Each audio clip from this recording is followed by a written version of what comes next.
કોંગ્રેસ પાસે ન તો એવું કોઈ મોટું સંગઠન છે, ના ખરેખર ઉપર લેવલથી લઈને કે જ્ઞાનીબેનને જબરજસ્ત રીતે જીતાડવામાં કોંગ્રેસ પક્ષનો જો કોઈ ફાળો હોય તો ક્યાંક ને ક્યાંક પ્રિયંકાબેન આવ્યા અને બે ચાર વાતો કરીને જતા રહ્યા, પણ જ્ઞાનીબેન પોતાના બલબૂતા ઉપર જ જીત્યા છે એવું કહી શકાય. આ ડિપોઝિટ પણ ત્યાંની પબ્લિકે ભરી છે અને એટલે જ મિત્રો ખાસ જવાબદારી એ લોકોની આવે કે જ્ઞાનીબેનને જીતાડવા.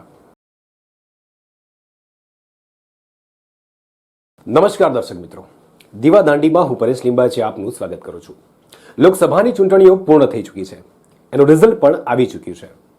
ગુજરાતની જો વાત કરીએ તો ગુજરાતની 26 બેઠકોમાંથી એક સીટ કોંગ્રેસના ફાળે ગઈ છે. બનાસની બેન જ્ઞાનીબેન, લોકોએ એમનું મામેરું ભર્યું છે. 2 વખત સતત 26 સીટો જીત્યા પછી આ વખતે કોંગ્રેસ આ એક સીટ કેવી રીતે લઈ જઈ શકી, એના કારણો ખૂબ મહત્વના છે અને ક્યાંક ને ક્યાંક ભાજપે એમાંથી શીખવાનું પણ છે. આપણે જૂના એક વિડીયોમાં વાત કરી હતી કે જોઈએ છીએ હવે બનાસકાંઠામાં જ્ઞાનીબેનનું ગૌરવ સચવાય છે કે રેખાબેનનું રજવાડું સ્થપાય છે. જ્ઞાનીબેન પાયાના કાર્યકરને પણ પોતાની સાથે લઈને ચાલવાવાળી વ્યક્તિ છે. એમનું પોતાનું જ એટલું ઉમદા ચરિત્ર અને પોતે જ દરેક વાતોથી લઈને નાની મોટી વાતોથી લઈને દરેક પાયાના કાર્યકરના કોઈ પણ સારા કે ખોટા પ્રસંગમાં જ્યારે પણ યાદ કરે ત્યારે જતા હોય છે. એ કોઈ પણ લેવલ સુધી પહોંચ્યા હોય પણ ક્યારેય એમણે નીચેના પાયાના કાર્યકરને ક્યારેય છોડ્યો નથી. જમીની લેવલથી લઈને ઉપર સુધી એમની અતૂટ અને આ રીતની ઓળખાણો અને પોતાના જ એ ભાવથી જીતતા રહ્યા છે ને એટલા માટે જ જ્ઞાનીબેન ઓલરેડી તો ત્યાં ધારાસભ્ય હતા જ, પણ એમનું પોતાનું વર્ચસ્વ જમીની લેવલે જબરજસ્ત છે. 2014 અને 2019માં જ્યારે ભાજપે 26 સીટો પર કબજો મેળવ્યો ત્યારે આ વખતે એવી શું ઉણપ રહી ગઈ કે ક્યાંક ને ક્યાંક એમને એક સીટ ખોવાનો વારો આવ્યો છે.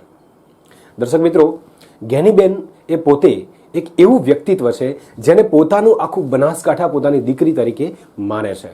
એવું કહેવાય કે જ્ઞાનીબેન છે ને એક સામાન્ય પરિવારમાંથી આવતી વ્યક્તિ છે અને ધીરે ધીરે એ આ સ્ટેજ સુધી પહોંચ્યા છે.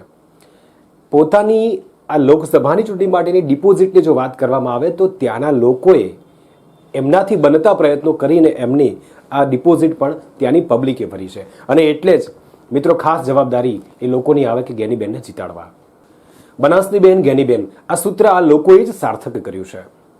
ક્યાંક ને ક્યાંક આપણે જો જોઈએ તો 25 વર્ષના સમયગાળા દરમિયાન આ પહેલી વખત કોંગ્રેસની આમ જોવા જઈએ તો ગુજરાતમાં મોટી જીત છે અને ક્યાંક ને ક્યાંક ભાજપને પણ પોતાની એ હારનો અફસોસ હશે અને ક્યાંક એમાંથી કંઈક શીખવું પણ રહ્યું. કારણ કે કોંગ્રેસ પાસે ન તો એવું કોઈ મોટું સંગઠન છે, ના ખરેખર ઉપર લેવલથી લઈને કે જ્ઞાનીબેનને જબરજસ્ત રીતે જીતાડવામાં કોંગ્રેસ પક્ષનો જો કોઈ ફાળો હોય તો ક્યાંક ને ક્યાંક પ્રિયંકાબેન આવ્યા અને બે ચાર વાતો કરીને જતા રહ્યા, પણ જ્ઞાનીબેન પોતાના બલબૂતા ઉપર જ જીત્યા છે એવું કહી શકાય. આવી જ રીતે અમારી આ ચેનલમાં અવનવા વિડીયો જોતા રહો. અમારી ચેનલને લાઇક કરો, શેર કરો અને સબસ્ક્રાઇબ કરો. નમસ્કાર.